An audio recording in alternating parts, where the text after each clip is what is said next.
Welcome traders. मैं आज आपको बताऊंगा कि फंडर प्रो बेस्ट है कि 5% बेस्ट है। वैसे दोनों ही प्रो फॉर्म बेस्ट है।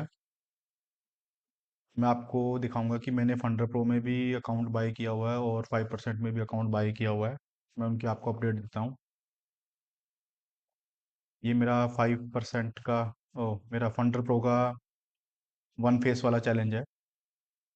इसमें टारगेट 14% का है जो मुझे अचीव करना है। ये पहले मेरा टारगेट 6% अप था, बट कल फ्राइडे की ट्रेड के बाद ये 3% डाउन चला गया, पर मैं इसको पास कर लूँगा। मैं आपको दिखाता हूँ कि मैंने यहाँ पर इससे पहले $5000 का टू फेस का चैलेंज अकाउंट बाई किया था। मैंने इसका फर्स्ट फेस पास कर लिया था और मेरा से इसका दूसरा फेस फेल हो गया। मैं इसको आपको फेल होने का रीज़न भी बताता हूँ। आप ये देख सकते हो कि इसके फर्स्ट वाले फेस में 10% का टारगेट था जो कि मैंने अचीव कर लिया था। तो आपको एक चीज़ दिखाता हूँ, और ये मेरा 5% के अकाउंट है जो अब तक मैंने बाय किए हैं। पहले वाला मेरा टर्मिनेट हो गया था, दूसरे वाले में मैंने टारगेट अचीव कर लिया था फर्स्ट फेस में, बट दूसरे दूसरे फेस में मेरा अकाउंट टर्मिनेट हो गया। उसके बाद मैंने अपने रूल ब्रेक किए और मैंने ओवर ट्रेड करके मतलब एक 10,000 अकाउंट डॉलर का अकाउंट भी टर्मिनेट कर दिया और उसके बाद एक $5000 का अकाउंट भी टर्मिनेट कर दिया। अभी मैं फ़िलहाल सिर्फ फंडर प्रो का ही ट्रेडिंग अकाउंट चला रहा हूँ। बाकी अभी मैं इसमें अभी कोई अकाउंट बाय नहीं किया मैंने 5% में। मुझे फंडर प्रो और 5% में से एक चीज़ जो सोचने पे मजबूर करती है, अगर हम मान लो फंडर प्रो का टारगेट 14% है, हमने उसको अचीव करने में मान लो 10 से 15 दिन एक्स्ट्रा ले लिए, और वहीं पर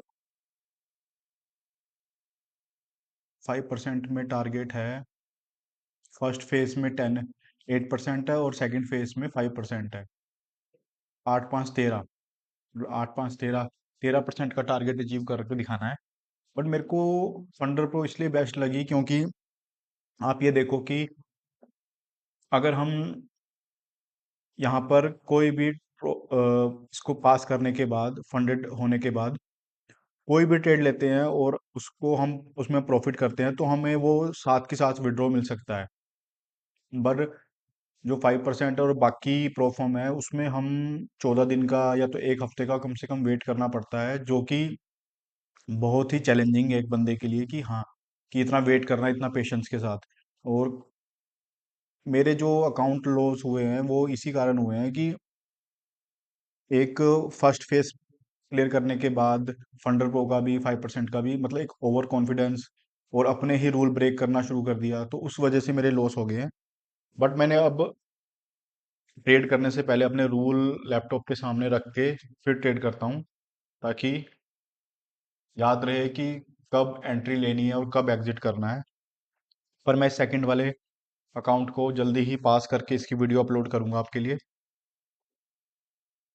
और मेरा मेन कहने का रीज़न ये है कि आप इसमें से डेली की डेली पे आउट ले सकते हो, बट किसी भी प्रोफर्म में आपको रुकना पड़ेगा।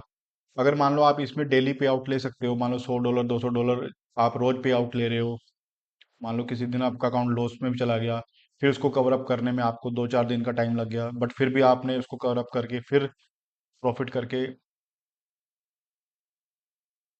फिर से पे आउट ले रहे हो, तो मतलब आप फंडर प्रो से और प्रो फर्म के मुकाबले जल्दी आगे मूव कर सकते हो।